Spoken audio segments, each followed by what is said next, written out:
রোহিঙ্গাদের দায়িত্ব নিতে গিয়ে আমাদের কক্সবাজারের মানুষের প্রতি আমরা বেইনসাফি করছি কিনা সেদিকেও আমাদের খেয়াল রাখতে হবে। জাতীয় নাগরিক পার্টি দেশ গড়তে জুলাই পদযাত্রায় পৌঁছে গিয়েছে কক্সবাজারের সমুদ্রের পাড়ে। প্রিয় সংগ্রামী বন্ধুগণ, জাতীয় নাগরিক পার্টি ঘোষণা দিয়েছিল হিমালয় থেকে বঙ্গোপসাগর হবে বাংলাদেশের জনগণের। বঙ্গোপসাগরের থেকে যেই সভ্যতা তৈরি হয়েছিল, আপনারা সেই সভ্যতার উত্তরাধিকার। সমুদ্রের সাথে লড়াই করে আপনাদের জীবন চলে আমরা জানি। সংগ্রাম এবং সাহসিকতার অপর নাম কক্সবাজার।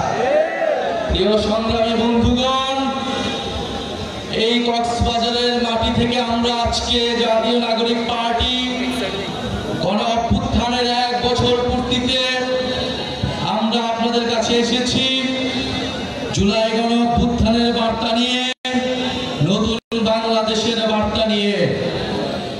আমরা জানি কক্সবাজারে পর্যটন শিল্পের জন্য কক্সবাজার বিখ্যাত, কিন্তু এই পর্যটন শিল্পকে আমরা যথাযথ মর্যাদা দিতে পারি নাই। আমরা কক্সবাজারের মানুষকে সাথে নিয়ে এই পর্যটন শিল্প গড়ে তুলতে পারি নাই। পর্যটন শিল্পের নামে এখানে লুটপাট উচ্ছেদ হয়েছে।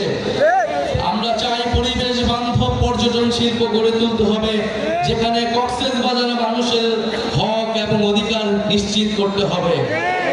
এই সংগ্রামী কক্সবাজারবাসী, আমরা জানি রোহিঙ্গা ইস্যু দীর্ঘদিন ধরে বাংলাদেশে একটি সমস্যা হিসেবে বিবেচিত হয়ে রয়েছে। রোহিঙ্গা জনগোষ্ঠীর প্রতি আমাদের দরদ রয়েছে, তাদেরকে অধিকারহীন করে রাষ্ট্রহীন করে রাখা হয়েছে, কিন্তু তার সমাধান এটা যে বছরের পর বছর বাংলাদেশ তাদের দায়িত্ব নেবে।